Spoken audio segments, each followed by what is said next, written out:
Yo, Bro, welcome everybody. What's that up, hyped me Joey? How are up. you? Yeah, That hyped me up, you're ready, bro. man. You absolutely ready. Hey, welcome to LTG Live, everybody. You're joining us right now. We want to know who you are, so feel Yep. free to drop your name in the chat. And I'm joined today by my good friend and co-host for the day, the one and only Mr. Joey Silva. How you doing, bro? Doing wonderful, brother. I only wake up this early for you. So, See, this is like I always forget about the time zone difference, right? But is this early for you in Chicago? not at this point. It was Not at early this when I point. got up to get ready, obviously, Yeah, you had to work on some stuff. I get you. No, it's all Yeah. good. It's really, really good. So, yo, we are hyped for conference. If you haven't heard about it, Lead the Generation Conference is coming up. Online conference for youth pastors, youth leaders, student leaders. 3 dozen different sessions, including yours truly, Mr. Joey Silva. Real quick, Joey, before we introduce Vince Parker, who's our guest today, and we're gonna have an incredible conversation with him. But before we introduce him, you're doing a breakout for the conference. Give us like a quick, just a sneak peek. What's a sneak peek? What are you talking about in your breakout?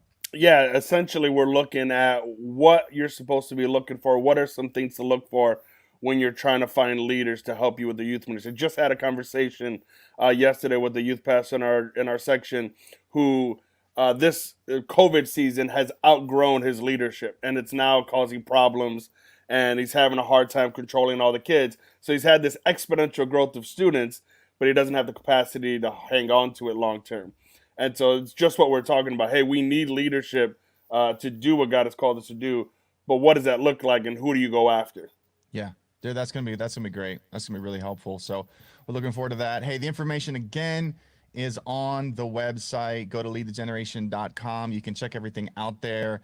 You can buy individual tickets. You can buy a watch party pass for your entire youth ministry. We got a lot of youth ministries that are actually getting together at their church or in someone's home, and they're experiencing all of the conference together. And so some great speakers, Chris Estrada, Micah Mack, Terry Parkman, great lineup of main session speakers, and then about 2 dozen different breakout speakers, all crafted around developing the student leader all the way through the full-time vocational youth pastor and everywhere in between. We got stuff for all of you. So we're excited about that. So you can check that out. But Joe, you and I are excited today to Yes. introduce a new friend to the Lead the Gen fam. And again, those of you that are listening right now, we're excited that you're a part of the conversation as well. So hang with us and not only drop your name in the chat because we want you to, be a part of the conversation, but get ready to ask some great questions as well. We've got Vince Parker from Life Church with us, and we're super excited about that. So joining us now, Vince, how you doing, man? Good to see you. Man, I am great. Thanks for having me on here. I appreciate it. You guys are awesome. Dude, Yeah. we're excited to have you join us today and just to talk shop and talk like life, Let's do it. leadership, youth ministry, and boy, anytime we can have a guest that joins the live stream that's got a background in youth ministry like you do and is stewarding their leadership gift in such a God honoring way, we're excited. So Vince, thanks, man. Thanks for who you are. How God's using you there at Life Church, the movement you have there at that church, and then even the influence that you have beyond that. It's just an honor to have you on the show today. So thanks, man. Thanks for joining us. Well, you're welcome, but the honor's mine. I love what you guys do. I think this is super awesome. Anyone who helps youth pastors and youth practitioners get better, they're my best friends. So thank you so much. There it is, Joey. We're best friends now. We made it. We're We there. we made it. We're there, which is really good. Vince, also, man, I just want to say I like the haircut, bro. The haircut that The works. do? Yeah, yeah, Let's yeah, go, yeah. man. You don't even know the practicality. Like you said, you can throw in a hat, right? Yeah. Or you can be like, I'm ready to go out to town. Yeah. We're gonna have to have a conversation off stream about like the different razors and the different products and everything like that. So we're just Do you guys use that one that goes on your hand, like a little palm one? I've seen that before with I've guys. never tried that. I've never tried that one. I don't know. No, I have not. I'm blessed with follicles, with lots and lots of follicles. Okay, way to show off there, Joey. Way to show Hey, off. it's Yeah. expensive, guys. Haircuts, barbers up their prices since COVID. So I spend more now than I ever did before. I'm just gonna be honest about that. It's pricey. The razors are not cheap, man. So just saying. But that's not what you want to know if you're watching right now. well, here's what I want to know, Vince, because I'm your best friend now. I noticed Right? I did a little snooping. I noticed on your profile pictures you got some Chi-Town going on. Little Sears Tower in the background. Is there some Yeah. love for Chicago? Or are you just passing through one day? Bro, here's what you need to know. Chicago is my favorite city on earth I've Come ever on, bro. visited. Come It's on. amazing. I love it. It's next level. It's one of those things where you're just like, every time I go, like, and I've been like 3, 4 times now, and it's my Imagine city. you've done that and you've never even gone with me. Wait till I take you around. Come on. I mean, you'll gain a few Bro, poundages, but I'm all about, yeah, I can do that. Let's go. I don't know. The last time I was close to Chicago, Vince, I tried to get Joey to hang out with me, and he said no. So I hope he doesn't, like fail in the expectations here. But you don't love it as much as he does. I will start posting pictures on my Insta about Chicago just to make you happy, Joey. Yeah. Yep, absolutely. it'll happen. So, yeah, for sure.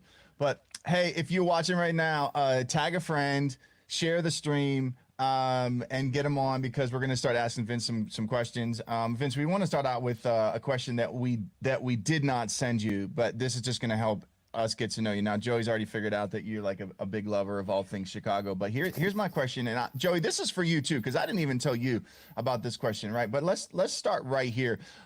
Most embarrassing fashion trend that you used to rock, and you're, let's just be honest, and you're still proud of it today.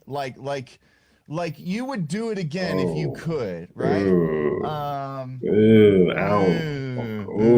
Still proud? So here's the I'll be honest, here's the problem with that question. When you said still proud of today, like embarrassing and still proud of don't even go in the same. Okay, delete that. So here's the deal. Here's my thing. I don't know why, but a few years back, and by few, like back, I hopped on the skinny jeans trend. Ooh. Like I just did. I was like, I'm a skinny dude. I can wear skinny jeans. And I'm going to be honest with you. For the average human being, skinny jeans look good from the front, no matter what your size. The problem is I don't think anyone actually goes and turns around in a mirror.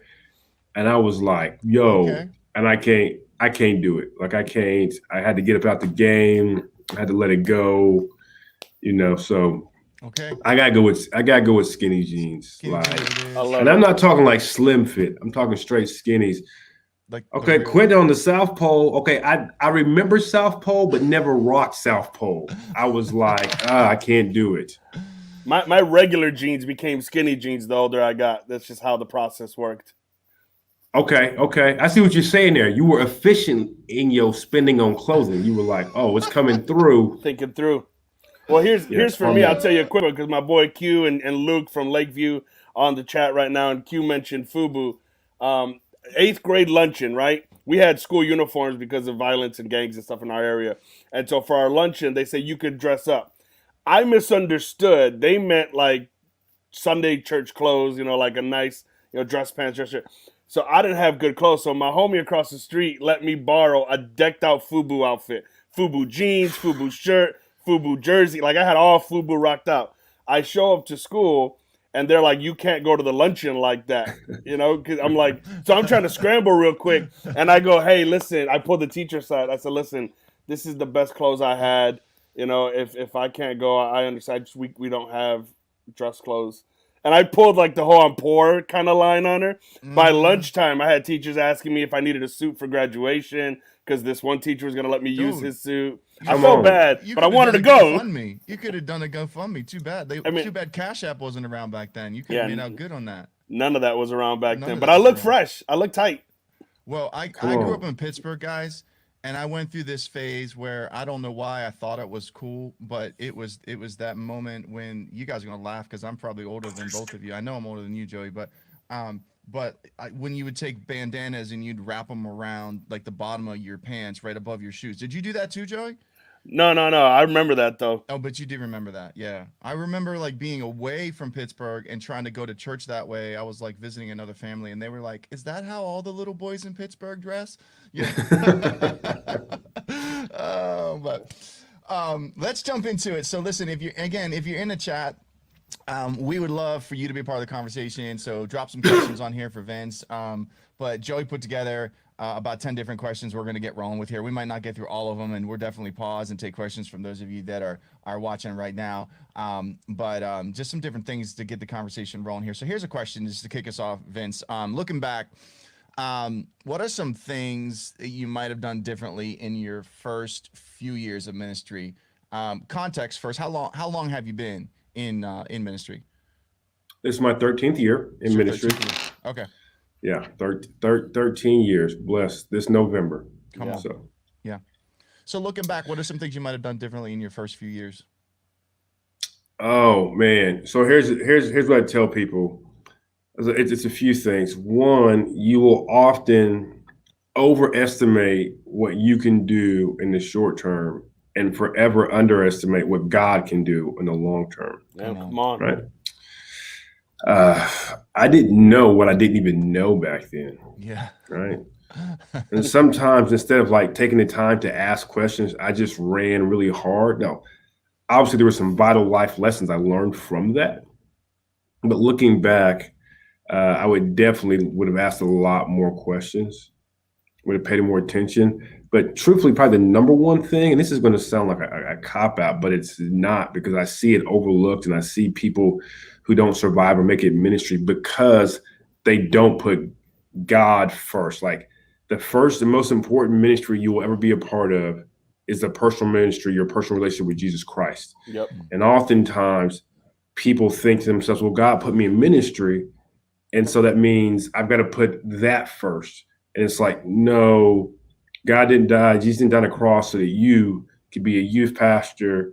God died on the cross so you can be in a relationship with you. Come on. And you should be focused on that because you can run hard and far. I often say this: God did not call you to kill you, right? Ooh. But Come on. when you look at, I love biblical farming references, probably because I'm a yard guy.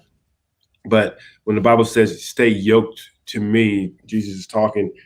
Imagine what two oxen can do. Independently, they can kind of do some things, but together, it's not just like twice as much, but it's exponentially as much as what they could do together. And God's like saying, like, yo, stay yoked with me. But we try to run so hard and so fast to outmaneuver God. God's like, move at my pace. And what can be done is amazing. Oh, by the way, when you get done with it, you won't be as wore out because you're walking with me. And so I wish I would have known those things. But I'm glad I've learned them along the way. What does that practically look like for you now? Because you're talking about staying in that rhythm, staying in that pace, staying yoked, right? So just break that down, double click on that thought and on the practical side for youth pastors that are listening that are running too fast, or maybe they're just starting out in ministry, and so that temptation is real. I'm thinking of a youth pastor who's in one of our Lead the Gen coaching groups right now. And he just, he's first year of youth ministry. He said to me the other day, I feel like if I'm not working, then God's not happy with me. Wow. And I'm like, okay, let's talk about this. Like, let's get you started. But I'd love to hear your thoughts on that, Vince. And what does that look like for you practically in your life? Yeah, here's the first step. Practically, you have to learn and understand the rhythms of where you're at. Okay, every church, every youth ministry, every parachurch, they all have seasons. They have rhythms, right? And you have to understand those, and you have to learn how to find the rest. Yeah. What I want to call the deep rest in the lulls of the rhythms, right? So deep rest means this: hey, when am I actually going to take some time off of work, disconnect, and actually recharge? Okay. Mm-hmm. But you have to learn to do that in advance. Like, not like, oh, I'm burned out or I'm feeling close to burnout, let me take off a week, because it's too late. Right. Like, you literally have to just be like, okay, I'm going to take off beginning of January. Okay. And I'm going to take off 4 days or 3 days or 2 days. Mentally, your mind is already looking forward to that. And you're giving yourself a sense of relief by planning that in purpose. Yeah. But you have to know the rhythms to be able to do that. You have to know, oh, baptism weekend is the first weekend in January at my church. I probably can't take off then. Oh, I should probably Google when Easter is before I plan my ski trip. Right. Yeah, right. Yeah. I should probably know Easter, that I'm probably it changes every year. It drives me crazy. It changes every year, right? So you have to do that. You also have to learn what I like to call gives you in-flight rest. Right? Like, think of planes that do in-flight refueling. Like, the plane doesn't actually land, it doesn't touch down the ground. So what is that gives you in-flight rest? So for me, I love to work out. that re-energizes, that recharges me. So when I go to the gym every day, man, I'm kind of getting that in-flight rest. I love that phrase. My, That's great. My wife loves to get her nails done. Like that's kind of her thing. So she's regularly getting her nails done. So you got to understand there's some different rhythms of rest. There's that deep yearly disconnect, get away. But then there's some daily things that you can do that recharge you and re-energize you. That's important. Setting boundaries is important. You have to learn to remove the things from your life that drain you, that aren't supposed to be in your life. An example would be, let's say, I got this one volunteer that every day I talk to them. I don't know why I'm making this up, and they cuss you out. I don't, we all had that volunteer. Some people would choose to endure that because they're like, but I need volunteers and they don't cuss in front of the kids. But it's draining on you, and you don't understand that the drain on you affects your total ministry. So while it might not be that they're cussing from the kids, so you might be like, hey, Bob, if you cuss at me one more time, I'm going to hang this phone up. That's a boundary. Yeah. Now, Bob cusses at me again, I hang the phone up. Yeah. I have removed Bob from that. Now, the problem is oftentimes these boundaries are difficult because they're family members who are the ones with the drains on our life. Right? They're close loved ones. There's a friend who's going through a very difficult time in their marriage, and we know that God's called us to be for them in their life, but they got you up till 3 a.m. every day complaining about the spouse, and you just there, you just listening like, yeah, it's gonna be okay with real. Oh yeah. You guys set boundaries. Hey man, I love you and I'm there for you, but I go to bed at 10 o'clock. So if you want to talk before 10 o'clock, no, don't. If you call me at 9:59. I'm not even going to answer. Like you better start calling around 9:30. We can get a good 28 minutes of conversation. Yeah. So you've got to set up these healthy boundaries. You got to look at this long-term, in the future. How am I doing this big recharge rest? And if you got kids, family vacations or family trips aren't long-term rest. Like you better look away how you and your spouse can get away for 2 or 3 days. Yeah. But taking your 6 kids to Disney, that ain't rest. That's like a second job, right? So you first of all, you got to understand the difference between rest and a trip. Yeah. Right. Yeah. Then you got to look at how do I get actually in-flight refueling rest on a regular daily basis, and then how do I actually set boundaries around the things that drain me. Right. I'm not talking about work. Like yes, at the end of a work day, you're tired. Like you just can't eliminate work and go hide in a hole. But what are the things in your life, right, that are draining to you? Is it people? Are you spending too much time watching TV and find yourself being more lethargical? Is it the way is it eat, how you eat? Like you're not eating healthy, you're not eating right? Yeah. What is it? So you have to set boundaries around that. Like doing those 3 things will drastically increase your long-termness in ministry. Yeah.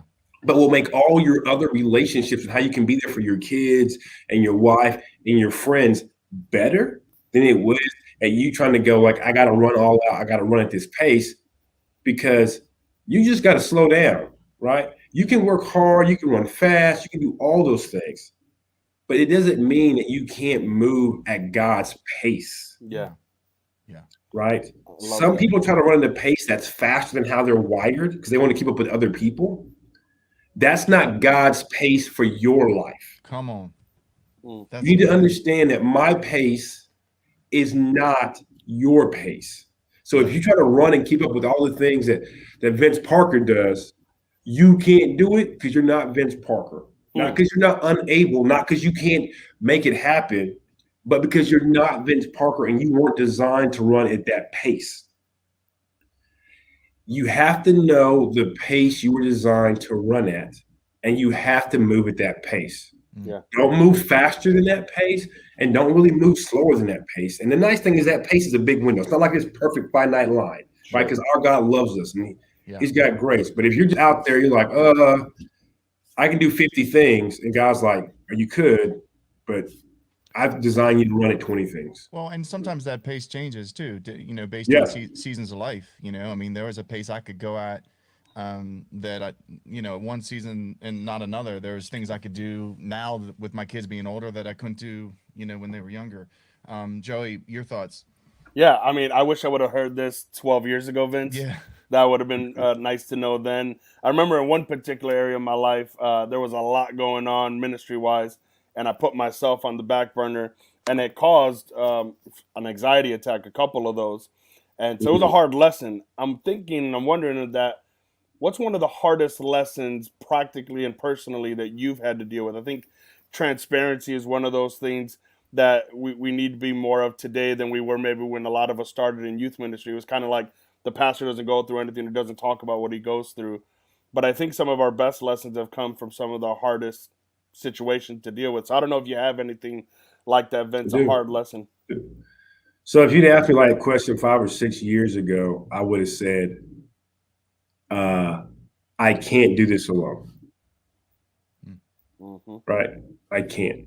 Like, there are other people. There's so much.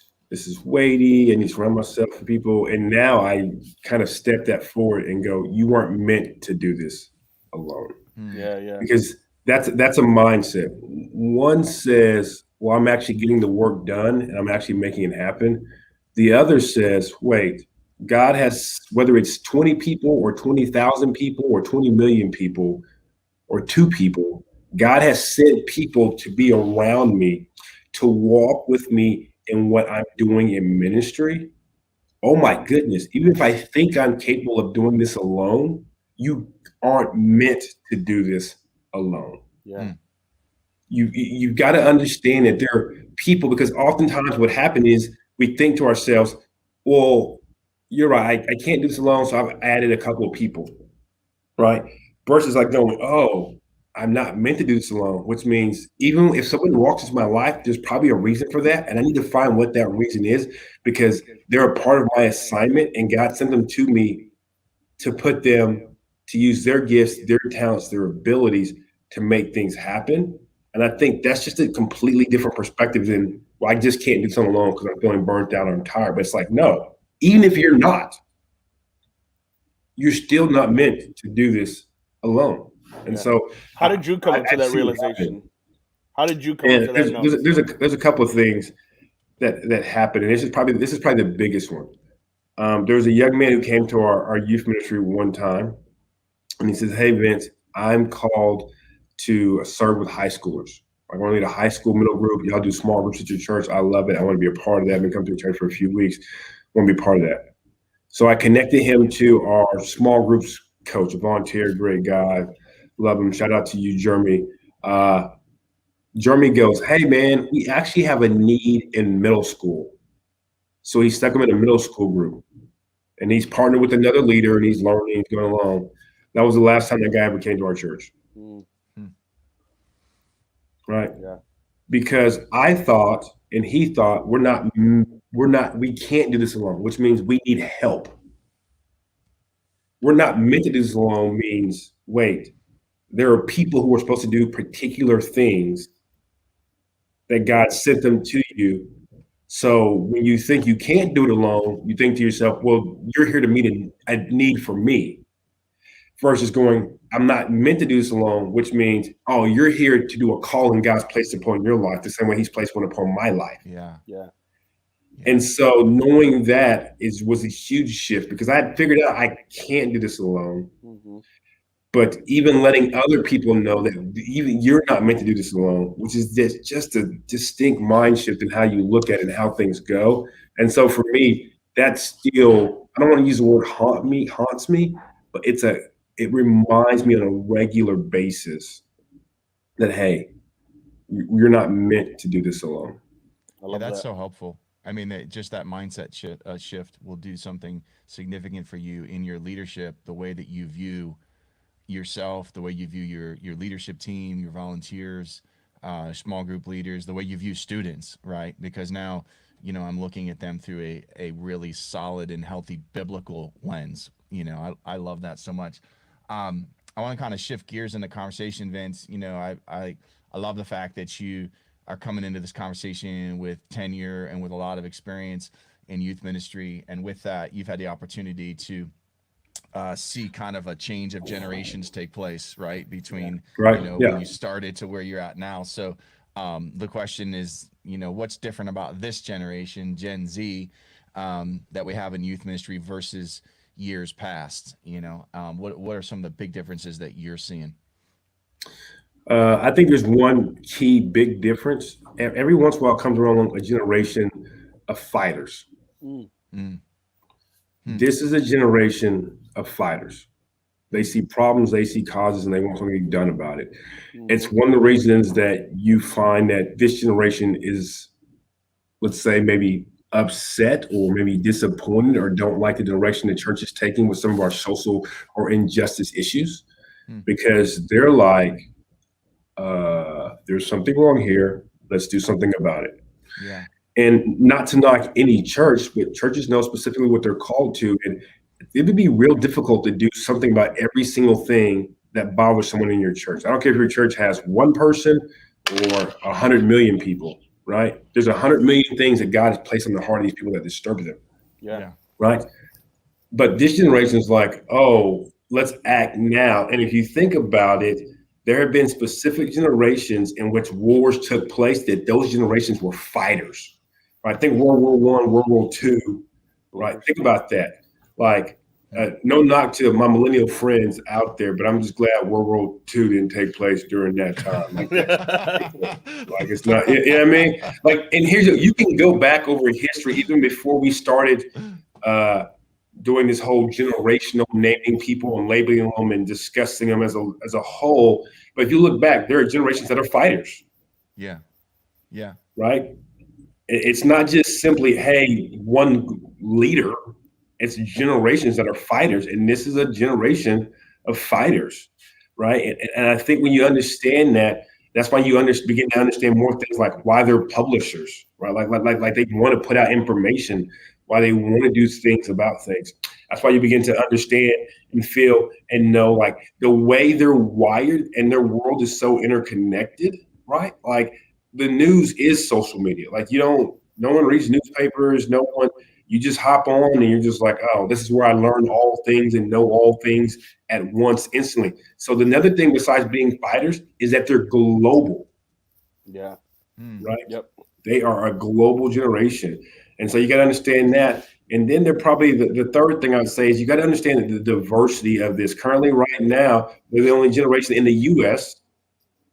where the minority is the majority. There is no, right? And so 2050 across the land in the U.S., like that'll be the thing. And worldwide, as you look at it, so knowing those things, it almost begins to shift how you think about youth ministry. Yeah. And so you've got to understand the generation that you're serving. So if you're serving a bunch of fighters and you never call them to the charge, then you're missing the calling that's on this particular generation of like, hey, we need to go do something. We need to be about something. And so I think it's important to understand who you're serving. If you're in a room with a bunch of people who are painters and you never let them paint, they're probably going to walk away and be like, I'm just going to go where I can paint. It doesn't matter where that is. And so I think knowing it, and those are some of the key upfront differences with this generation. Hey, Vince, along those same lines, I feel like the gospel never changes, but our methods change with generations and over time. How has the method of discipleship changed with today's generation, and what things have stayed the same? What's still true? Okay. I think what's still true is who Jesus is. Let me tell you what I mean by that. Jesus loved people, laid down his life for people, served people, cared for people. He did all of that. So a specific youth ministry example would be 10 years ago, throwing a big party and giving away an Xbox to get kids to come to church is all the rage and worked every single time they keep coming back, right? Yeah. Now, I'm not saying there's anything with throwing a party. I'm not saying there's anyone giving away an Xbox. I'm not saying that at all. But the difference is what do you do beyond that? And this is what I mean. I think you're better off staying front stage. Hey, there's something wrong with our world. And here at Church A, we're going to do something about it. And who's we? We is you. Your friends are hurting and we're taking the fight to them. So invite your friends to church because you can make a difference in their life. Hey, what's the problem in your life that's bothering you? Hey, here at our church, we'll mentor you and help you solve that problem.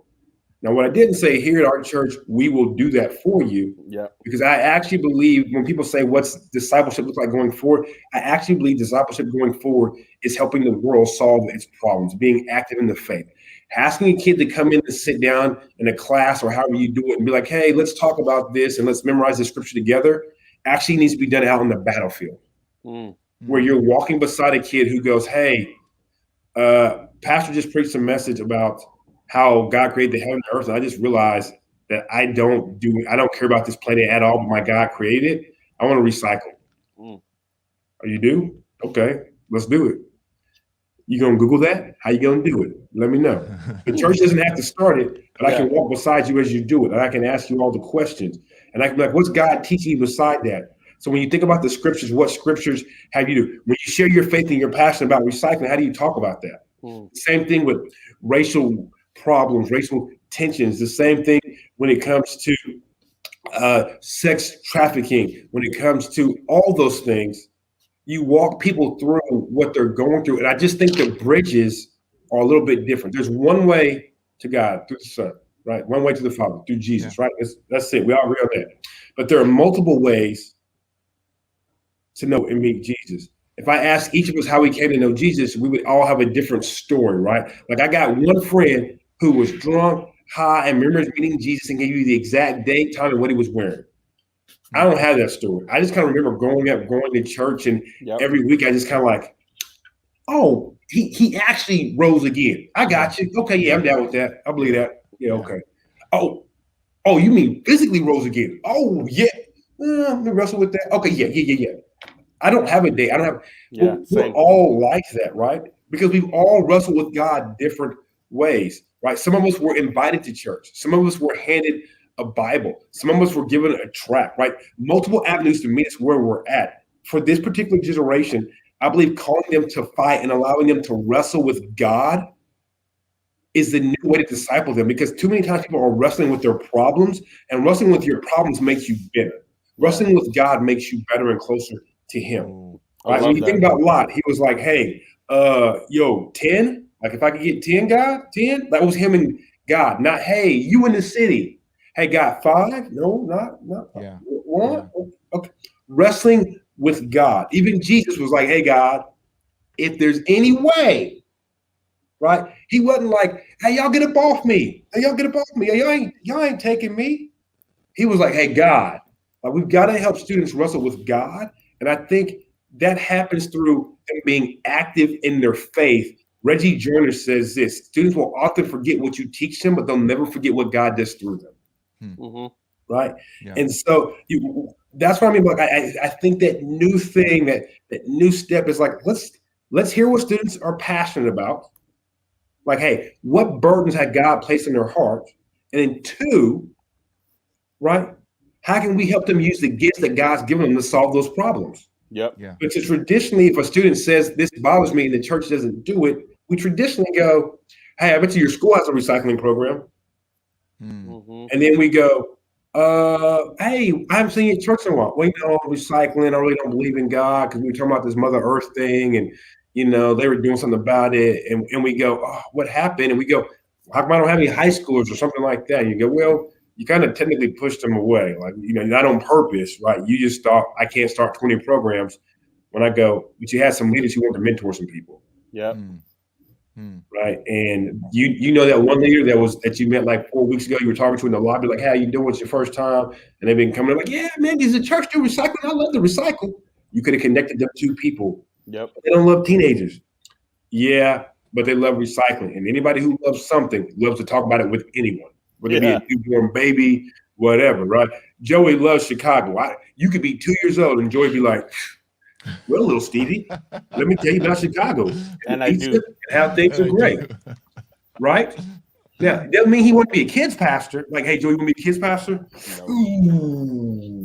No.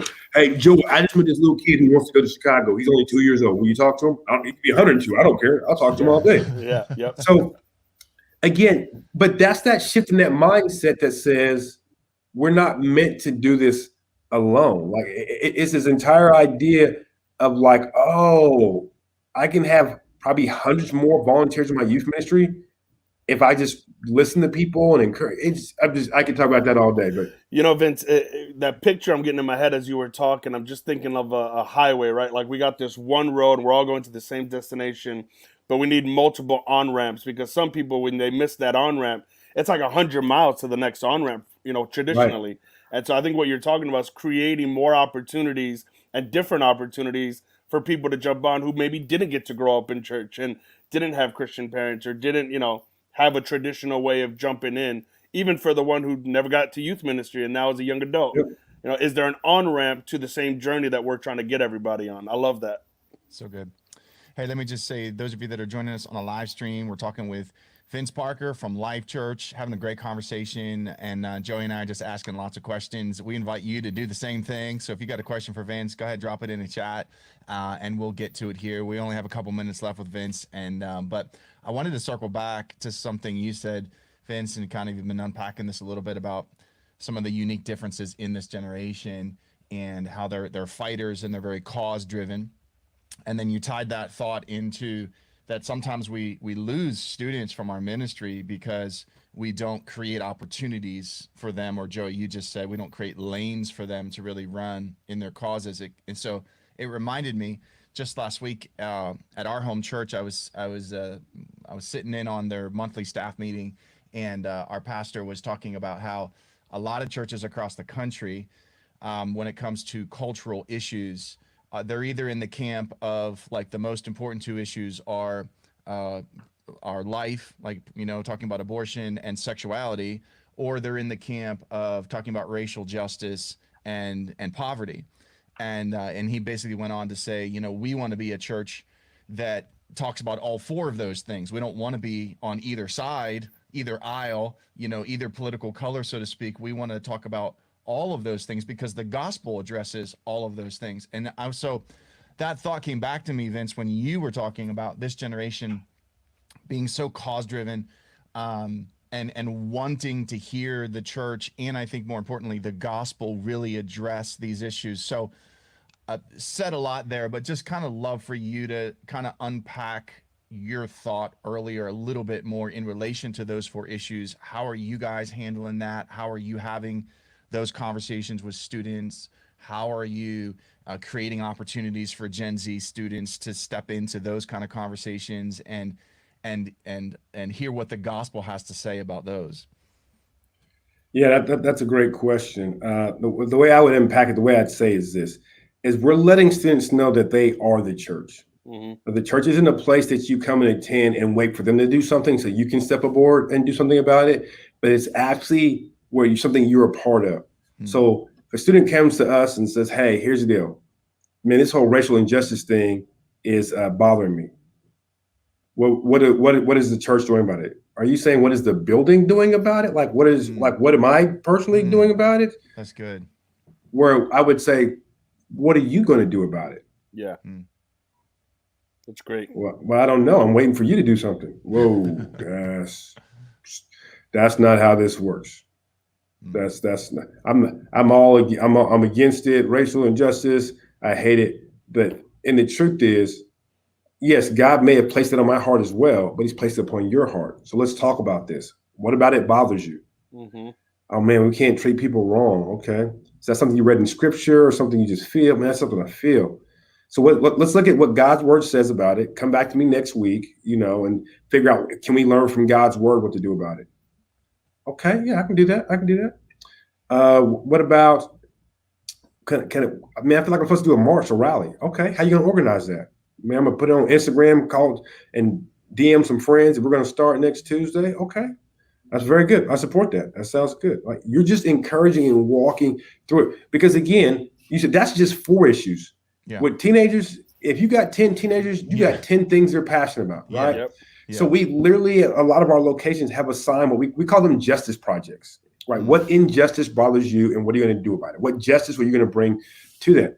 And a lot of our locations have what they call like justice leaders. And these justice leaders literally help students navigate through the things that bother them. And then they can connect other students to that. So you as the youth pastor who already has a ton to do, doesn't have to do it. But if you found that person who goes, you know what, I'm passionate about helping people live out what God's done inside of them and connects them. So no matter what issue someone brings to you, And then they're going to their friends saying, yeah, my church does something about it.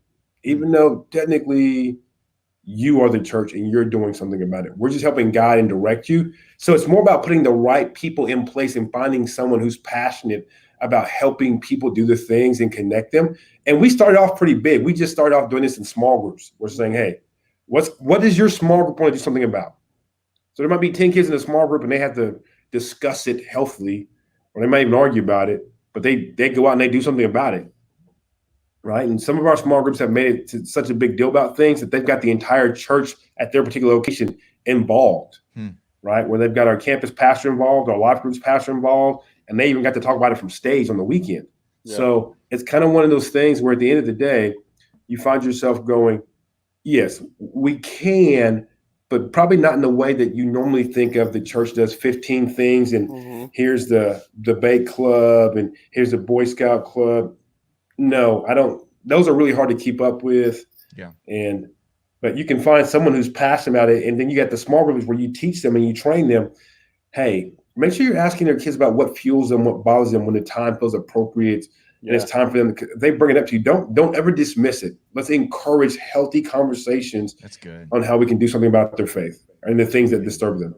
Vince, even along those lines, a lot of these situations I don't think are inherently political, but they are often politicized. So when you have some of these justice issues, how do you navigate when you have students on opposite sides of the spectrum that are very adamant about their thing? And so they seem to contradict each other in their very nature of how they want to solve the situation.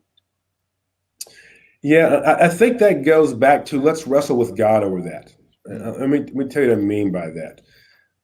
We need to always make sure that Jesus is the foundation of what we do. Yeah. I hate racial injustice as a person of color, as a Black man. I don't want it to be around. Things need to change, be different, right? But for me, that comes from the truth and perspective, mainly because of who Jesus is in my life. Yeah. Right. And that to me is the approach I need to take. And whatever it disturbs a kid, I've got to come from that vantage point to that. Because we're doing this as a church. There are a lot of people out there doing a lot of amazing things who don't believe in any God. Right? That's great. But I believe in a God that changes life. And without him, your life is incomplete. Right?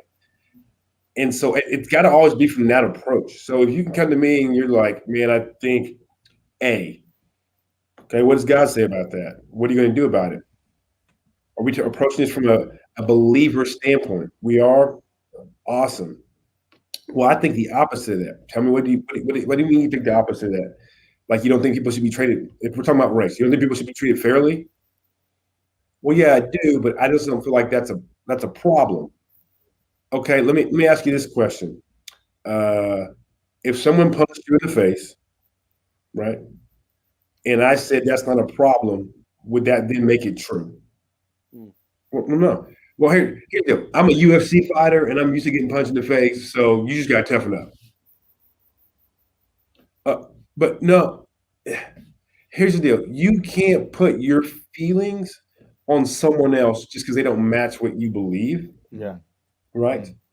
And God was before. He is beginning and the end. He exists outside of time. We can't bring a God who exists outside of time into time to make him match and fit our understanding when he goes, my ways are higher than your ways, and you're not going to understand. Right. So we oftentimes, especially in Western culture where we're so polarized against things. So think about this. Only in the US is Android versus iPhone a thing. Anywhere else in the world, it's like, well, we use WhatsApp or we use whatever to communicate. Only in the US is it a green dot, blue dot thing. I hate those green dots. I was just saying that the other day. Only in the US is that a thing, right? That's like why WhatsApps and a few of those others are so huge in other places in the world, right? And so we're like, at the end of the day, and being a green daughter, you probably hate me, Joy, but that's cool. You're still my best friend. You mess up the group chat. Okay, hey, that's what WhatsApps are for. DM, right? DM me on Instagram. I got you. Right? But that's the problem. Is in truth, there's nothing wrong with blue dots or green dots. Yeah, it messes up the group chat, but that's just called preference, Yeah. Yeah. right? Like it's literally, oh, this feels inconvenience to me. Like every argument I've ever had why I should have an iPhone is about the inconvenience to the other person, Yeah. Yep. Yeah. Yeah. right? And so what you're saying is I want to solve this problem because it's an inconvenience to me. Probably isn't a problem you should want to solve. Does it hurt the heart of God? That's great. Yeah. Yeah. Right. And I think that's where it comes in at. And I know we use the race example, which is a real controversial one, and the way I used it made it pretty one-sided. I get that, but there's going to be other issues that aren't as that one-sided, and you're going to be like, oh, okay, I get it. It's like, man, we're not talking about like, hey, the LeBron Jordan GOAT debate, which we all That know was going is to be my Jordan. closing question. I just wanted to know where Jordan. you. Jordan. No, It's thank Jordan. you. Jordan. That doesn't surprise It's me. Jordan. But Peter would have Listen, asked you don't that have to question. you don't have to count champion. You don't have to count championships. You just count whose shoes getting sold over and over and over and over and over and over again. Yes. And that answer your question right there. There you So go, Joe. You guys definitely BFFs now. Peter so. had that argument with me a couple of weeks ago while he's wearing Jordans, and I'm like, yeah, I can't hear you anymore. You're wearing the man's shoes and arguing against them. So, but yeah, it's literally in that lane of like, if our anchor is always Jesus, Yeah. the Father, the Spirit, the Scriptures, then if that's our hook point, because we're not talking about doing justice or doing projects to just do them. Like I think sex trafficking and slave trading is bad. It should end. It should. But because of who Christ is, right? Like it's got to overflow out of that, Yeah. because then you just become an organization who's just doing a bunch of great things, and that's nice. But it's ministry's weighty, Yep. Amen. Yeah. right? I'm not saying stopping sex trafficking is easy. I'm just saying there's a whole nother weight when you add ministry on top of that, and it's got to always stay connected. It's always got to stay anchored to that point. Amen. All right, we got time for one more question, Vince. This will just be a quick one. Best advice for a new youth pastor? That's good. I would say this. I'm gonna give you two things. One's a super spiritual answer. You are called and equipped to do this, live and rest in that on a daily basis, and give God the glory and the praise on a regular basis. Worship is your weapon, and don't ever forget that, because the enemy will try to take you out all day, every day. Yeah. Live in that. Yeah. The second thing is this: everything you do in ministry has a tail. Actually, everything you do in life has a tail. Ask 5 questions past what you think is the last question. Mm. Hey, I'm gonna throw this party next week and get a bunch of kids here. Okay, so if a bunch of kids show up, what are you gonna do with them? Mm-hmm. If a bunch of kids show up, you know what you're gonna do with them? How are you gonna get them back next week? Mm-hmm. Right? Hey, okay, you got a bunch of kids show up. Do you have the infrastructure to support all these kids if they stay on a regular basis? That's so good. Yeah. Right? What's 5 questions minimum? What's 5 questions past your last question? If you learn to do that early on in ministry, your ability to look out and see and then help other people, because everything has a tail. I love it. Everything, even if you don't think it does, I promise you, it has a tail. That is gold. That's fine. Always ask minimum 5 questions past. Yeah. Yeah, I'm going to echo what Joey said earlier. I wish someone had said that to me in year 1 of full-time ministry.